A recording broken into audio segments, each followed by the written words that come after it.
words because we're going to be spending a lot of time in Genesis today, and those words are about things that happened 4,000 years ago. And we're going to review the part 1 and part 2. This is my third teaching about covenants, and covenants are really important, particularly what we're going to learn about today, the Abrahamic covenant, which is the foundation of all covenants, all God covenants. So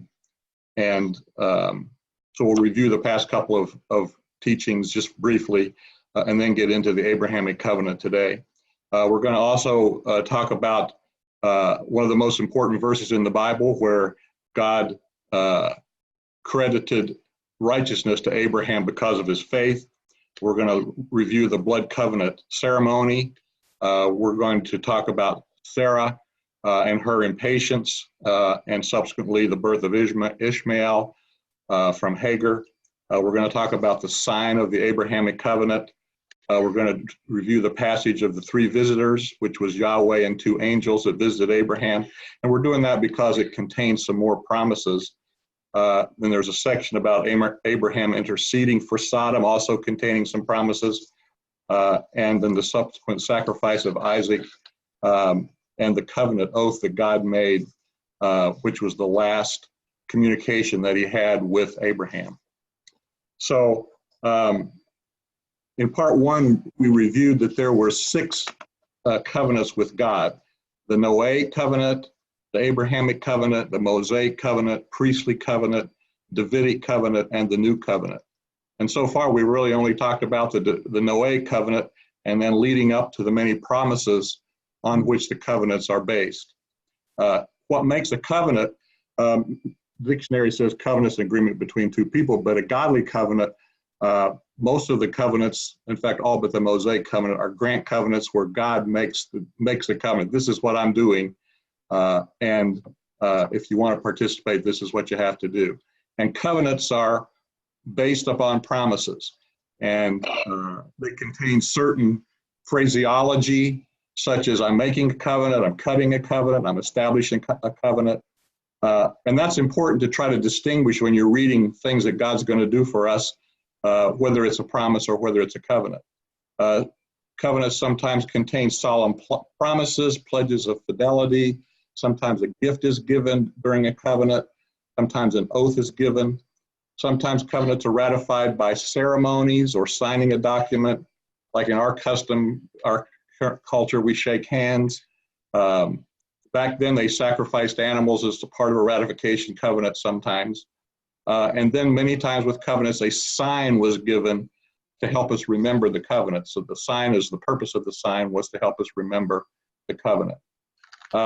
In the Noahic covenant was made with Noah, and was the covenant promising that for 3 things: the humans, the animals, and the earth would not be cut off anymore by the waters of the flood, nor will there ever again be a flood to destroy the earth. So that was the Noahic covenant that God made with Noah. And he gave a sign for the covenant, which was the rainbow. And then part 2, that was part 1. Part 2, we learned about Abraham, or Abram, that his family lived in Ur in Mesopotamia. Now I want to try, I didn't get to show the map last week, so I'm going to try to share a map here if I don't screw this up.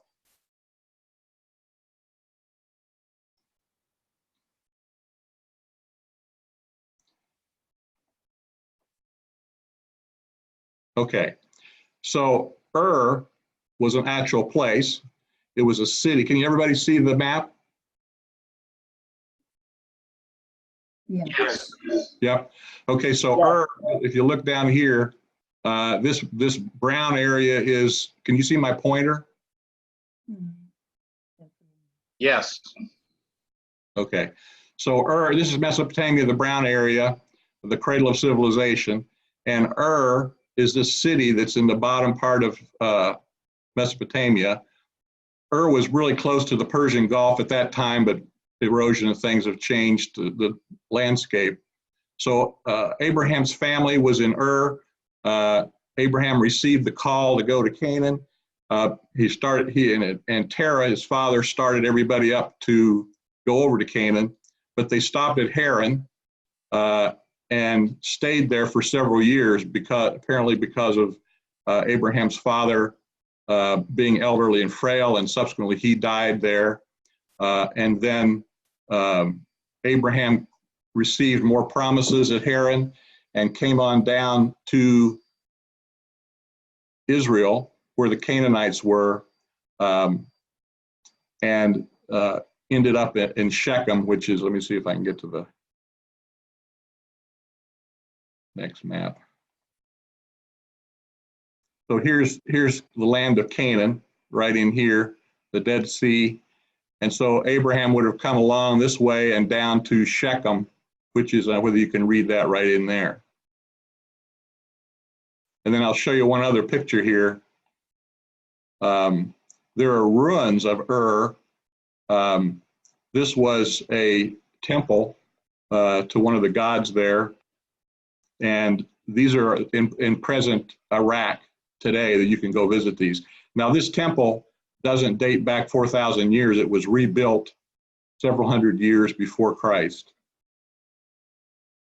So those are my maps there. How do I get out of this, Sandy?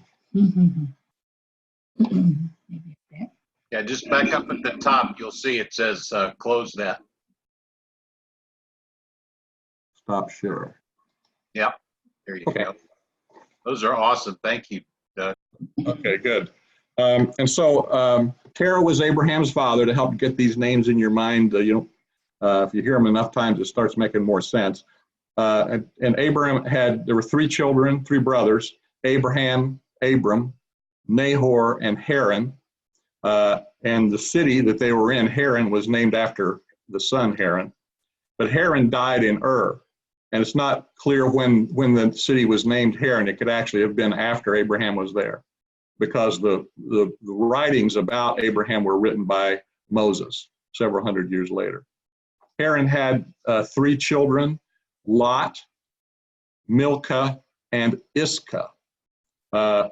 And some people think that Iscah might have been another name for Sarah.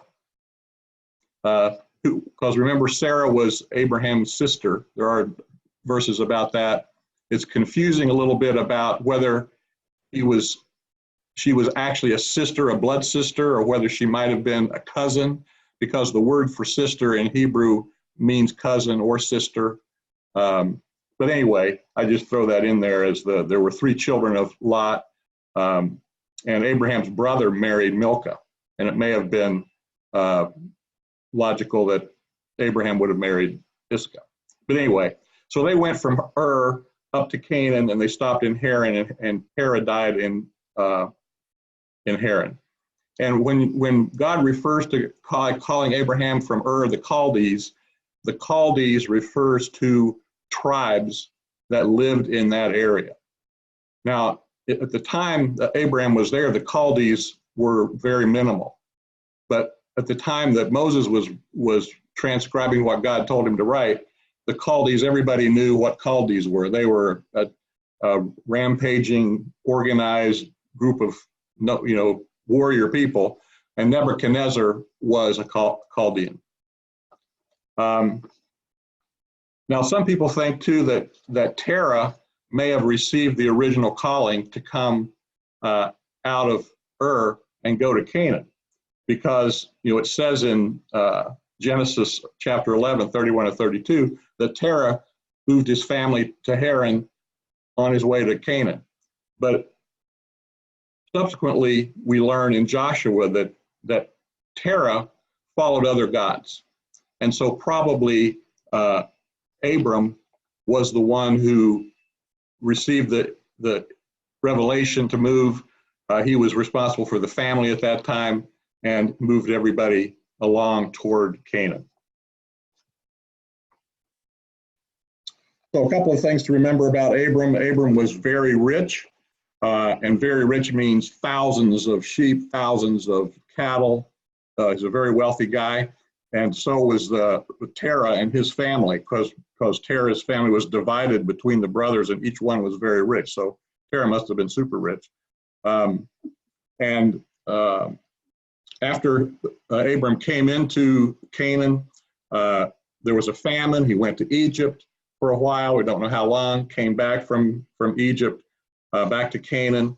And then Lot separated from Abram because their possessions were so large. Their shepherds were fighting with each other, and they couldn't be contained within the land that they were in. So Abram moved his people to one place, and Lot moved his people to the other place over near Sodom and Gomorrah. And then Lot was caught up in the War of the Nine Kings. Remember, and Lot was kidnapped and all of his possessions, and Abram got his people together and went after just to rescue Lot. And you think about how powerful Abram must have been, because here the kings that fought over this war and fought over the possessions, there were 9 different kingdoms that were represented. And after the 5 kingdoms beat the 4 kingdoms of Sodom, including Sodom and Gomorrah, and took all their stuff, Abraham goes and defeats them and gets all the stuff back and frees Lot. So it's very interesting to me about the wealth and the power that Abram had.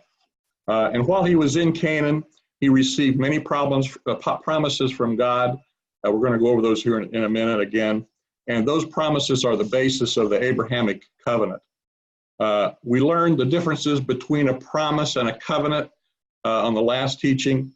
And a promise is something that God intends to do, whereas a covenant is something that God is obligated or has a binding obligation to do. And covenants also, as we mentioned, there are several things which designate a covenant as something bigger than a promise.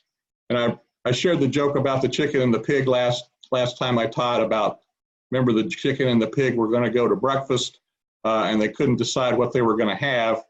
And so they negotiated it out and they finally decided they were going to have ham and eggs. And they both decided that's what they would have. Well, in that circumstance, the chicken made a promise, but the pig made a covenant. So there was a difference there between the level of commitment between a promise and a covenant. So let's go review the promises. Let's turn to Genesis chapter 12. Genesis chapter 12. And at that time, Abram and his family are at Haran. And in verse 1 it says, "Now Yahweh said to Abram, get out of your country and from your relatives and from your father's house and go to the land that I will show you." And then here, God is going to list we're going to list the promises that God made. He said, verse 2, "I will make you a great nation. I will bless you and make your name great, and you will be a blessing." And verse 3, further promises, "And I will bless those who bless you, and I will curse the one who curses you, and all of the clans of the earth will be blessed in you." So there's quite a lot in there, and there are more details about the promises as we go through Genesis, but these are the basis, and mostly it's the additional promises that we hear are further elaborations and further explanations of these core promises. So we'll keep reading in verse 4. "So Abram went as Yahweh had told him to, and Lot went with him. Abram was 75 years old when he departed out of Haran. Abram took Sarai, his wife, Lot, his brother's son, all their possessions that he had accumulated, and the souls whom they had acquired in Haran, and they went to go into the land of Canaan. When they came into the land of Canaan, Abram passed through the land to the place of Shechem, to the oak of Moreh, and the Canaanite was already in the land." And I'm reading from the REV version, just in case you didn't know there. Verse 7, Genesis chapter 12. "Yahweh appeared to Abram and said, I will give this land to your seed. So he built an altar there to Yahweh who appeared to him." So that's another promise that Yahweh says, "I will give this land to your seed." Verse 8, "From there he moved to the hill country on the east of Bethel and pitched his tent, having Bethel on the west and Ai on the east. There he built an altar to Yahweh and called on the name of Yahweh. Abram traveled, going on still toward the Negev." And then Abram and Lot went to Egypt after that because there was a famine, and then Lot and Abram separated. And then in Genesis chapter 13, beginning in verse 14. Doug, can I interject something real quick? Yeah. For Christine, we understand that in the Bible, in most translations, when you see the word Lord in all capital letters, it's the word Yahweh. It's God's personal name. So that's why when Doug is reading it, yours will say Yahweh, unless you're reading from the NIV, the REV. Yours will read Lord, and the Lord did this, and the Lord did that. When it's in all capital letters, that's God's personal name, Yahweh, or Jehovah. Dean can tell you more, but I just wanted to explain why I just noticed that because I was reading from my ESV, Doug, and I saw how many times Lord was there, and you were saying Yahweh, and I thought I might clarify that for Christine. Okay, I'll be quiet. Sorry. Thanks, Andy. That helps. And then in verse 14, chapter 13, Yahweh said to Abram, after Lot had separated from him, now lift up your eyes and look from the place where you are, northward and southward and eastward and westward. And this is another promise. For the land that you see, I will give to you and your seed forever. I will make your offspring as the dust of the earth, so that if a man can number the dust of the earth, then your seed may also be numbered.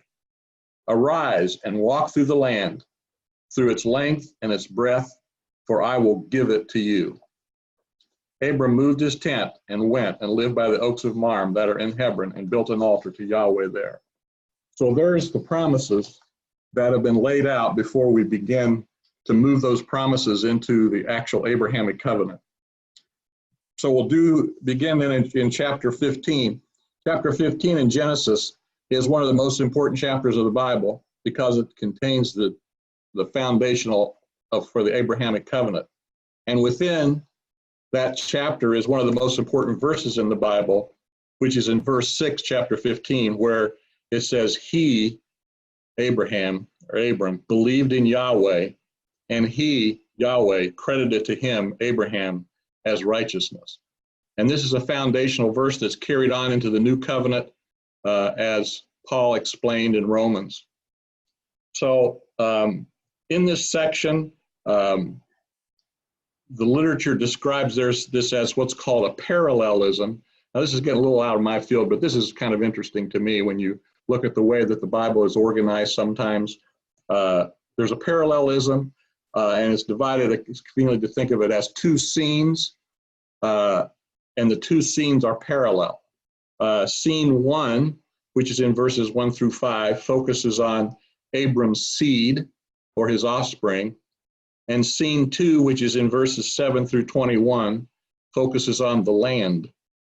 And then the verse, the pivotal swing verse, is the verse that I just read about, he believed in Yahweh and he credited to him as righteousness. The two scenes are centered around this one verse. Each scene has three elements in the parallelism. The first is the word of the Lord to Abram in verses 1 and 7, and we'll go over these in detail here. Abram's questioning the Lord in verses 2 and 3 and in verse 8, and the Lord's assurance to Abram in verses 4, 5, and in verses 9 through 21. So you can think of that as ABC, interval verse, ABC. Make sense? And we'll go over these again as they come. So we're going to start then in verse 1, which is scene 1, and this is the focus is on Abram's seed. So the first verse is the word of the Lord to Abraham. So it's verse 1. After these things, the word of Yahweh came to Abram in a vision, saying, do not be afraid, Abram. I am your shield, your exceedingly great reward.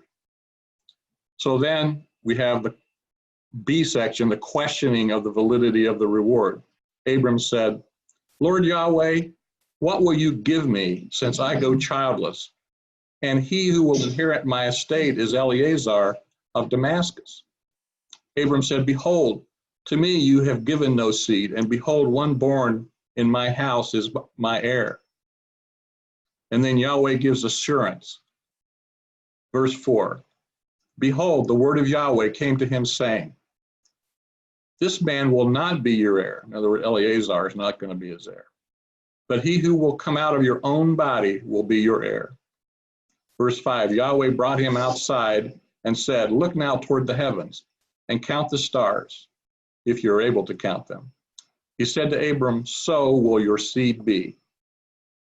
So this is the seed promise, and it's a certainty because of the reliability of God, and God cannot lie. So then there's a break in the narrative, and we have verse 6. Verse 6, he believed in Yahweh, and Yahweh credited to him as righteousness. And so this affirms that Abram's responded to the promise with faith, and based on this, as well as his prior evidence of obedience and faithfulness, Yahweh declared him righteous. And so this is the analogy that Paul uses that carries over to us, that by faith in Jesus Christ, we are declared righteous, just as Abram believed in Yahweh and he credited to him as righteousness. So after the pivotal verse, then we go to scene 2. And again, the word of the Lord came to Abram to encourage him that he would get the land of Canaan as an inheritance. He said to him in verse 7, I am Yahweh who brought you out of Ur of the Chaldees to give you this land to possess it. Now the root of possess, and I'm not a Hebrew scholar, so I don't have to take people's word for this. The root of the word possess here implies inherit, and thus connects the inheritance given to Abram's seed refers primarily to the land. So whenever we see inheritance in the New Testament, it primarily refers to the land, okay? And that comes from this verse 7. I am Yahweh who brought you out of the Ur of the Chaldees to give you this land to possess it. And then in verse 8, we have Abram questioning again. He said, Lord Yahweh, how will I know that I will possess it? And so now Yahweh will assure Abram by binding himself through a covenant. So this is the blood covenant that Yahweh is going to make to assure him that he will possess this land. So in verse 9, he said to him, bring me a heifer 3 years old, a female goat 3 years old, a ram 3 years old, a turtle dove, and a young pigeon. In verse 10, so he brought him all of these and cut them down the middle and laid each half opposite the other, but he did not divide the birds. The birds of prey came down on the carcasses, but Abram drove them away. When the sun was going down, a deep sleep fell on Abram, and behold, terror and great darkness fell on him. Now think about this deep sleep. So, you know, my background is a neurologist. I'm a retired neurologist, but I didn't forget everything yet.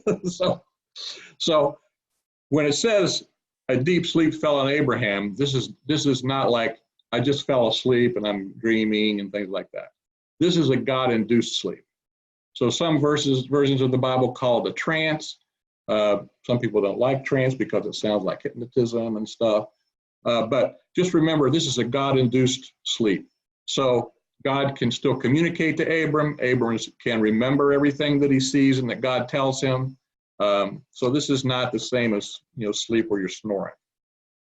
In verse 13, and he said to Abram, you must know, yes, know that your seed will live as foreigners in the land that is not theirs, and will serve them, and they will afflict them for 400 years. Verse 14, I will also judge that nation whom they will serve. Afterward, they will come out with great wealth, but you will go to your fathers in peace. You will be buried in a good old age. In the 4th generation, they will come here again, for the iniquity of the Amorite is not yet full.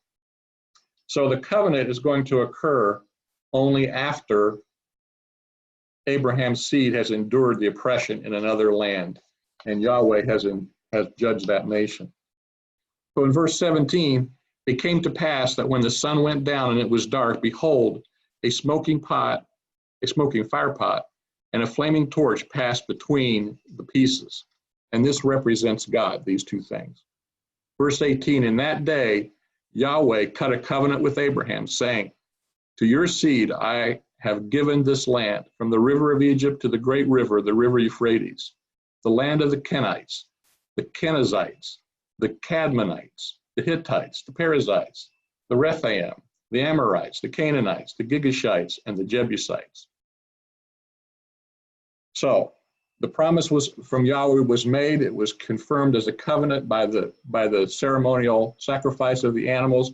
And in this ceremony, typically between two humans, both people would walk through between the animals.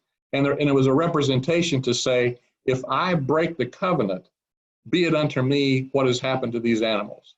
So you're basically pledging your life, to do a covenant. So let me just read the commentary from the REV that John Schoenheit had written. He says, one of the ancient ways to make a blood covenant was to cut the animals in half, after which the parties making the covenant would walk between the bloody pieces, or in the case of birds, between the bloody animals. This method was obviously practiced in the time of Abraham, and it was still in practice over 1,000 years later, as referenced in Jeremiah chapter 34. This particular covenant God made was unique because ordinarily both parties to the covenant would walk between the pieces. But in this case, God put Abraham to sleep and made a covenant with himself. It was just a smoking firepot with a flaming torch, symbols that represented God that went between the halves of the sacrifice. Thus, in effect, God made the covenant with himself, and so did away with the possibility of human error. In other words, by making the covenant with himself, God was guaranteeing that Abraham and his descendants would get the promised land.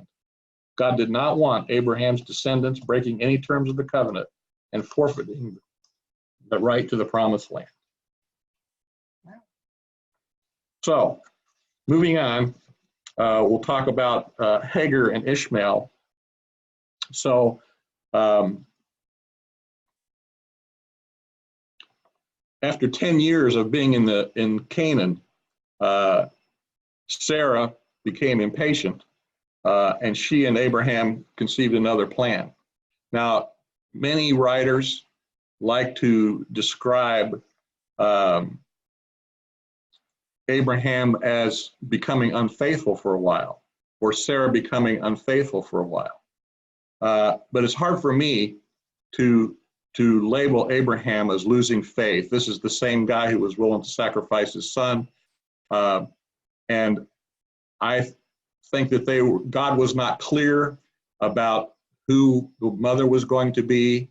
It was not uncommon, which we're going to learn about in a minute, for women who were infertile to have their slave be conceived by the husband and then have a child. So it seems to me that this plan that Abram and Sarah went on with was because they didn't know whether she was going to be the one that was to be the mother of many nations until later on in Genesis. So in verse 2, chapter 16, verse 2, Sarai said to Abram, behold now, Yahweh has prevented me from bearing. Please go in to my slave girl. It may be that I can build a family by her. And Abram listened to the voice of Sarai. So after Abram had lived 10 years in the land of Canaan, Sarai, Abram's wife, took Hagar the Egyptian, her slave girl, and gave her to Abram, her husband, to be his wife. And in verse 16, Abram was 86 years old when Hagar bore Ishmael to Abram. I'm going to read the commentary that John wrote about this section too.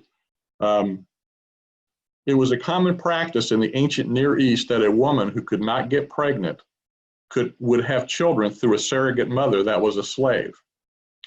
From a man's point of view, if he wanted children, he could just take a second wife. But then the first wife would not have control over those children. They would belong to the second wife. However, if the surrogate mother was the wife's slave girl, the wife would have control over the children. Since Sarai had been so many years without a child at her age, asking to have one by her slave girl seemed like a reasonable request. At the time, this request did not seem like it was breaking any promise God had made to Abram. God said Abraham would have children, but in the biblical culture of the time, this was a way to have children, and Ishmael was indeed Abram's son. It was only later that God said specifically that Sarah would have a son. So I like that explanation better as opposed to a period of time where Abram and Sarah were losing faith. So now we get to chapter 17. So that's the basis for the covenant. We have the blood covenant and explained all that. So now God has made a commitment and obligated himself to fulfilling this covenant of Abraham's seed, as well as giving the land to Abraham's seed. Yeah, Andy, go ahead. I just wanted to ask if you connected Adam and Eve, that the promise to them was that God would put enmity between the devil's seed and her seed.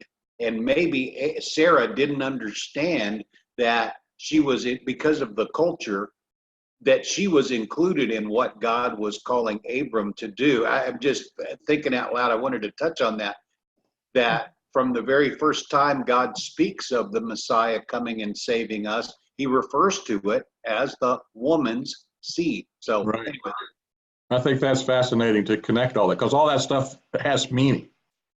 So, and the amount of time, then I did a little research on this to try to come up with it, and you don't get clear answer to this, but it was 10 years from the time that Abram came to Canaan and Ishmael was born. But it doesn't say how many years it was between the covenant and the time Ishmael was born. So it could have been a relatively short time. It doesn't have to be 10 years, because a lot happened. After Abram came to Canaan, they went to Egypt for a while. They had a famine. Lot had all of his problems. All that stuff happened. And so it wouldn't have just been 6 months, So it's very, very likely that Sarai didn't come up with that offer to Abram until really right after toward the end of the 10 years, just to get it in our minds about the timing for all that. So in chapter 17, Genesis chapter 17, we're going to talk about the sign of the covenant. Remember, covenants often had a sign. In the Noahic covenant, the sign was the rainbow. So Abraham's now 99 years old, and it's 13 years since Ishmael was born, and 24 years since they left for Canaan. In this section, there are the themes of, again, literary types of themes, God's expectations for Abram, alternating with God's commitment to bless Abram. Kind of an AB/AB pattern. And after those patterns, then Abram obeys. So in verse 1 and 2, these are expectations that God had for Abram. When Abram was 99 years old, Yahweh appeared to Abram and said to him, I am God Almighty. Walk before me and be blameless. I will make my covenant between me and you and will increase your numbers greatly. Yes, greatly. So this is a section where some commentators want to say that God is kind of reprimanding Abram, saying, walk before me and be blameless, as opposed to doubting me like you did before. But I don't think that's necessarily what God's talking about here. And some people also like to say that instead of one Abrahamic covenant, there are 2 or 3 covenants. But I don't, and the way when we talked about this at Spring Bible Study and things, that really is not, most people don't agree with that. It's just one continuous covenant, and different parts get revealed at different times. And so when God's talking about, I will make my covenant between me and you, it doesn't mean that there's a new covenant. We had the covenant before with the blood sacrifice and then a different, no, I think it's one continuous covenant. And God is calling on Abram to walk blameless, which is a commandment for obedience and faithfulness, and to help remind him of the covenant that he had already made and the promise of his offspring. Other thing to notice here is that there's really no obligation or condition imposed on Abram. The covenant is an obligation God imposes on himself to implement the promise of his descendants, especially of the land to Abram. The covenant does not depend on Abram's obedience. However, the blessings will depend on obedience.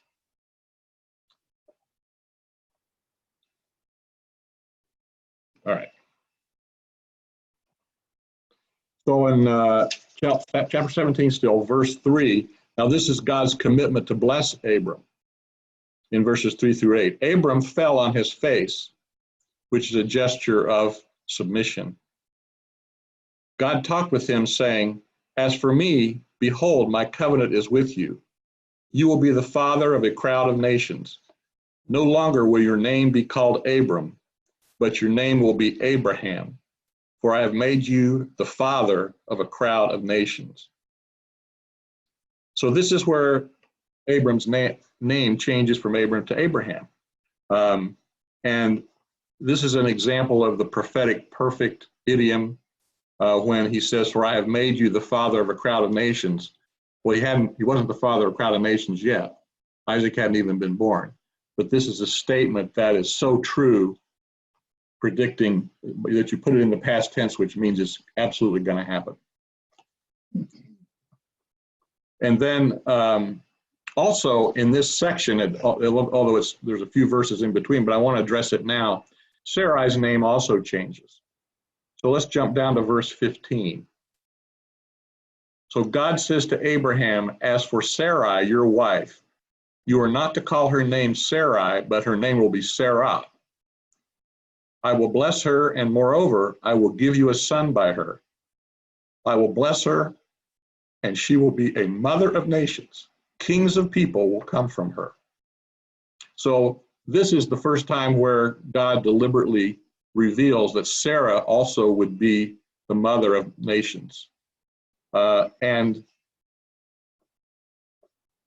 the name Abram means noble father or exalted father, where the name Abraham means the father of many or the father of many nations.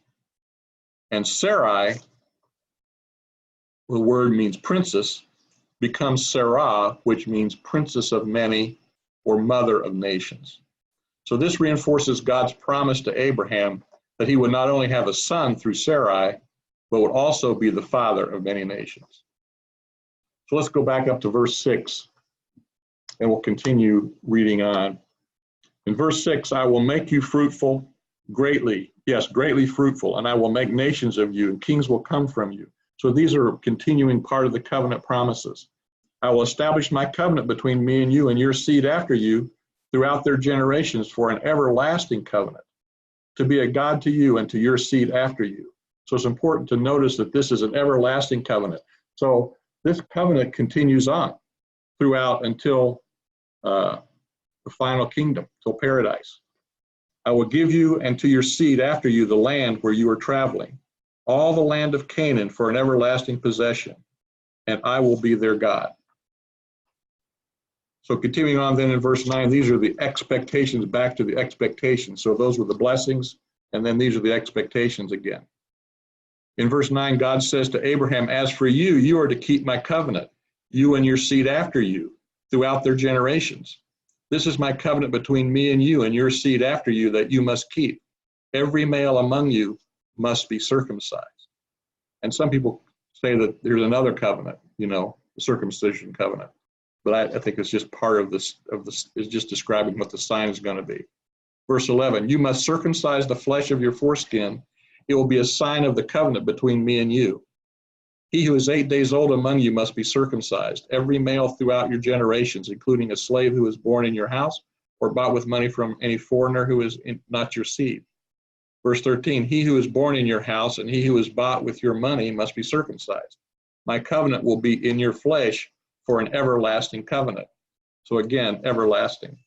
Verse 14, "The uncircumcised male who is not circumcised in the flesh of his foreskin, that soul will be cut off from his people.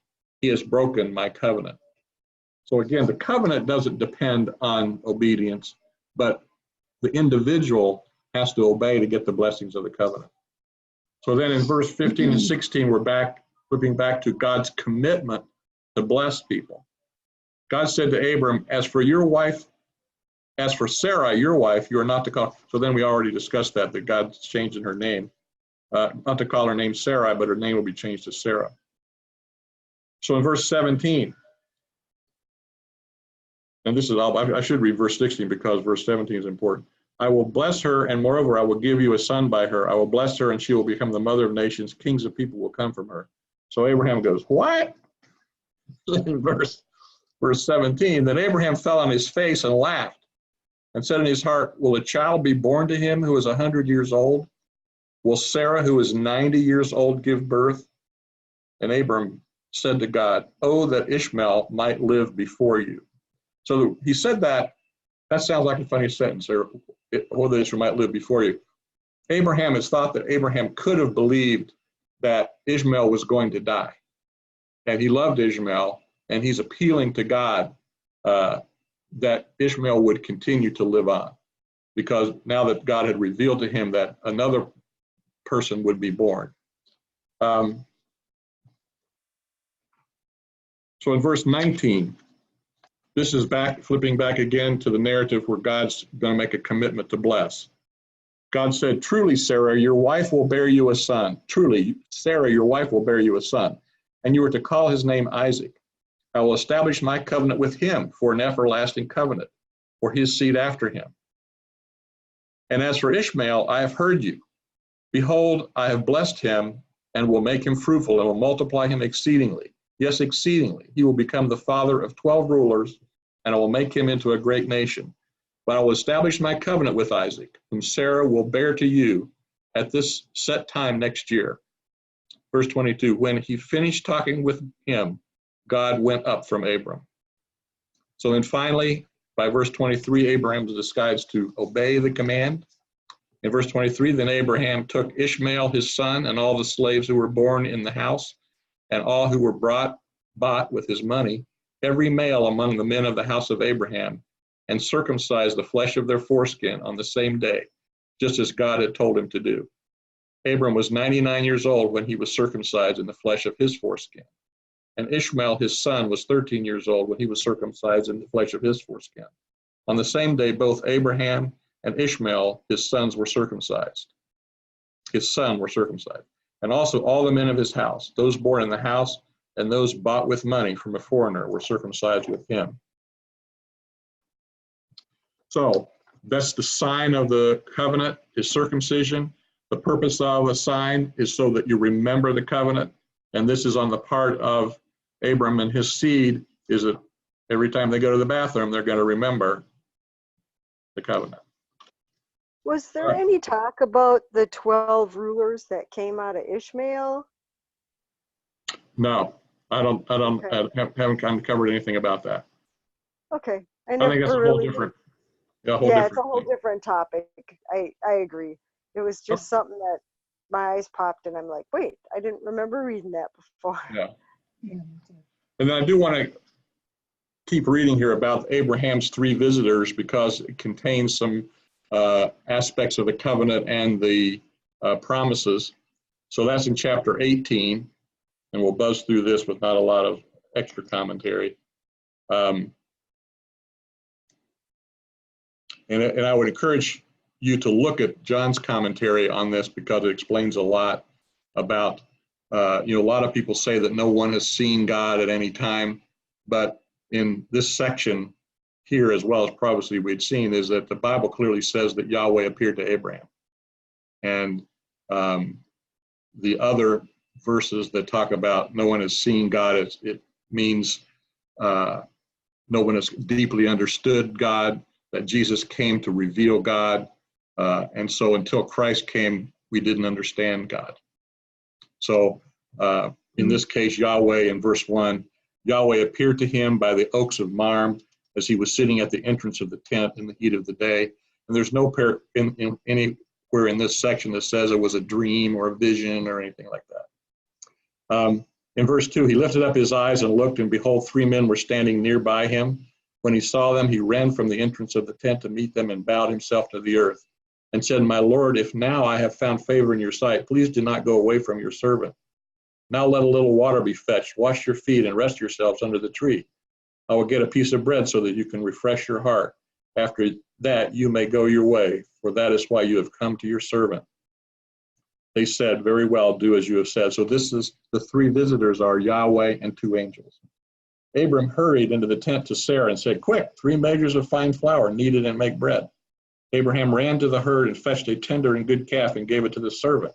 He hurried to prepare it. He took curds and milk and the calf that he had prepared and set it before them.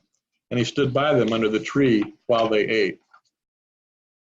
They asked him, "Where is Sarah, your wife?" He said, "There in the tent." He said, "I will return, yes, return to you about this time next year, and behold, Sarah, your wife, will have a son." Sarah was listening from the tent entrance, which was behind him. So these are more reiteration of the promises that were made previously. So Sarah was listening from the tent. Verse 11, now Abraham and Sarah were old, well advanced in days. For Sarah, it had ceased to be after the way of women. So Sarah laughed within herself, saying, "After I am worn out and my Lord is old, will I have this pleasure?" So both remember Abraham last chapter, he laughed, and now Sarah hears that and laughing. I don't think this is disrespectful laughing. This is like, "Oh, wow, that's amazing." I think it's that type of laughter. Verse 13, but Yahweh said to Abraham, "Why did Sarah laugh, saying, will I really give birth to a child when I am old?" Verse 14, is anything too hard for Yahweh? At the appointed time, I will return to you about this time next year, and Sarah will have a son. Then Sarah denied it, saying, "I didn't laugh," for she was afraid. But he said, "No, but you did laugh." So interestingly, the word Isaac, the name Isaac, means he laughs or laughter.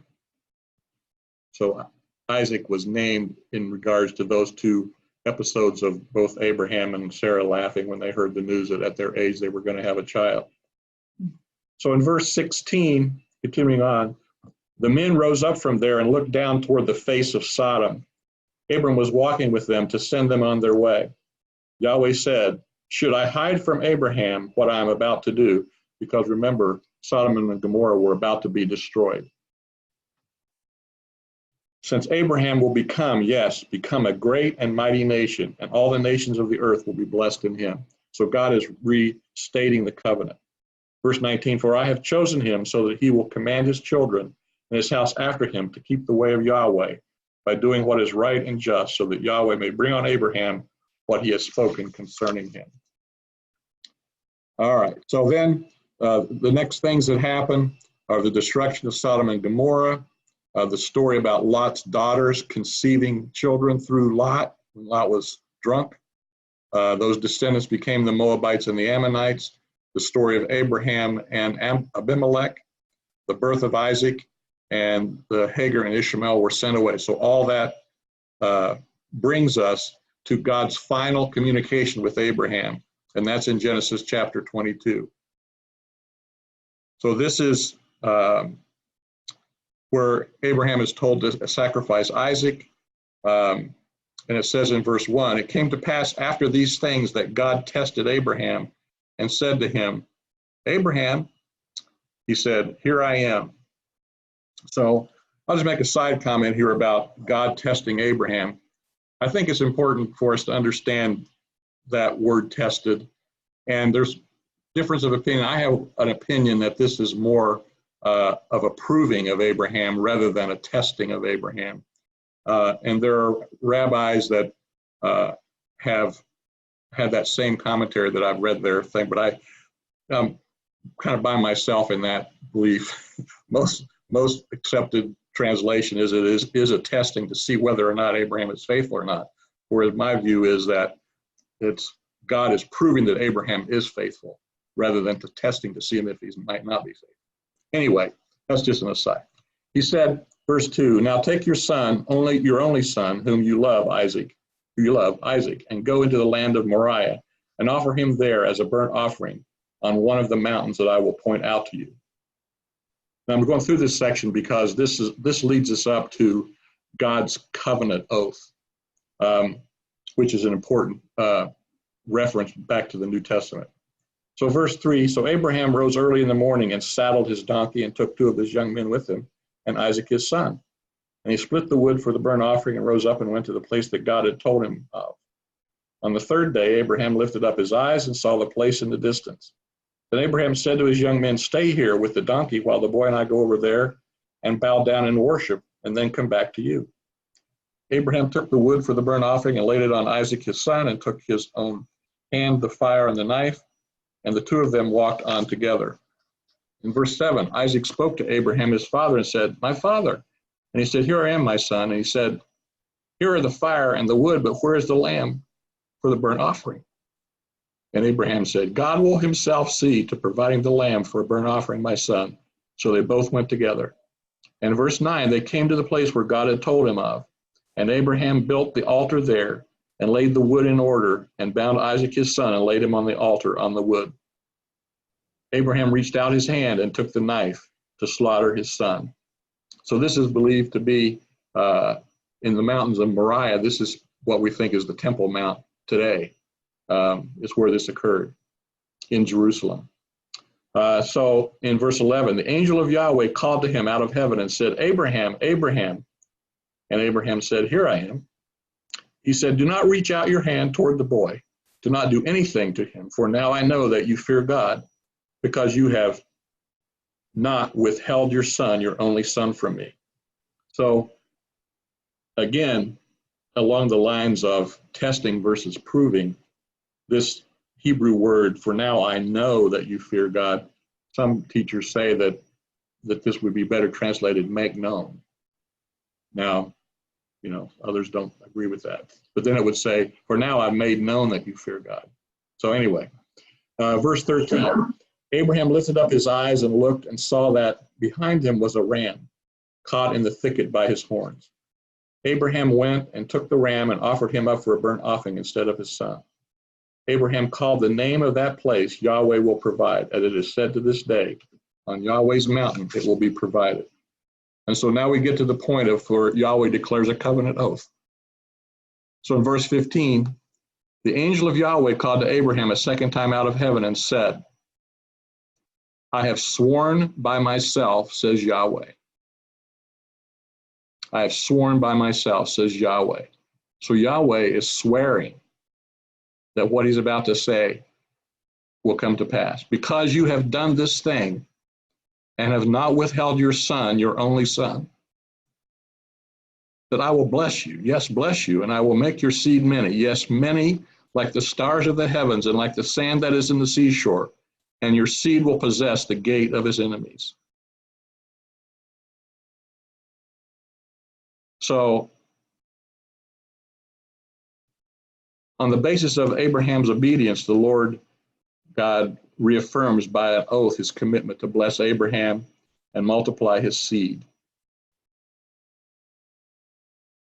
So in this case, by the context, we can see that the word seed is plural.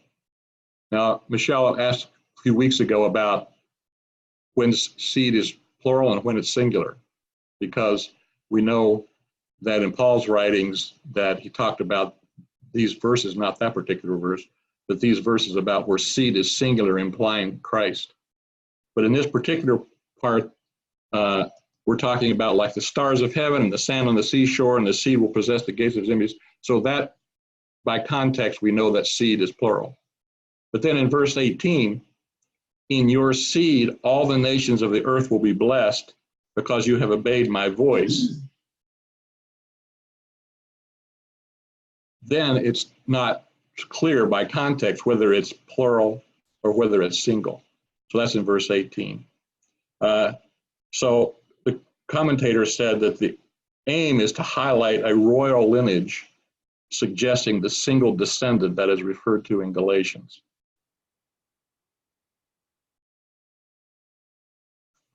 Well, I have to just take their word on that. So in Galatians chapter 3, verse 16, you don't have to turn there. This is the verse that Paul wrote about this from the Old Testament. Verse 16. Now the promises were spoken to Abraham and to his seed. it does not say, and to seeds, as referring to many, but referring to one, and to your seed, which is Christ. So in verse 17, it is plural by context, but in verse 18, the Hebrew supports it being singular and thus referring to Christ. In verse 18 of Genesis, yeah, going back there. Okay, and then let me just have you go to Hebrews, again, which refers to this, what we have gone through today. In Hebrews chapter 6, verse 13. And the book of Hebrews has the word covenant more than any other book in the Bible. I don't know how many times, but Hebrews really, understanding the covenants is really important in understanding the book of Hebrews. So in Hebrews chapter 6, verse 13, for when God made a promise to Abraham, since he had no one greater to swear by, he swore by himself. So we just read there in chapter 22 where God said, I have sworn by myself, said Yahweh in verse 16. So since he had no one greater to swear by, like whenever we are trying to really make a point that we're going to do something, you say, I swear to God, that's the truth, right? That's what mankind does. I swear to God, or I swear to tell the whole truth and nothing but the truth, so help me God. So you swear by God, but God can't swear by God. He has to swear by himself since he is God. Okay, that makes sense? For when God made a promise to Abraham, since he had no one greater to swear by, he swore by himself, saying, surely I will bless you greatly and I will multiply you abundantly. And thus, having patiently endured, he, Abraham, obtained the promise. For people swear by that which is greater than themselves, and for them an oath given for confirmation is the end of every dispute. In the same way, God, intending to show more convincingly to heirs of the promise the unchangeableness of his purpose, guaranteed it with an oath. Verse 18, so that by two unchangeable things, in each of which is impossible for God to lie, we have strong encouragement, we who have found refuge in laying hold of the hope set before us. So the two unchangeable things in verse 18 are the promise and the covenant, or the covenant oath. So God cannot lie when he makes a promise, and he can't die when he makes a covenant. So in verse 19, we have this hope as an anchor for the soul, both sure and steadfast, and extending into the inner part of the veil, where as a forerunner, Jesus entered on our behalf, having become a high priest forever after the order of Melchizedek. Whew. That was a lot.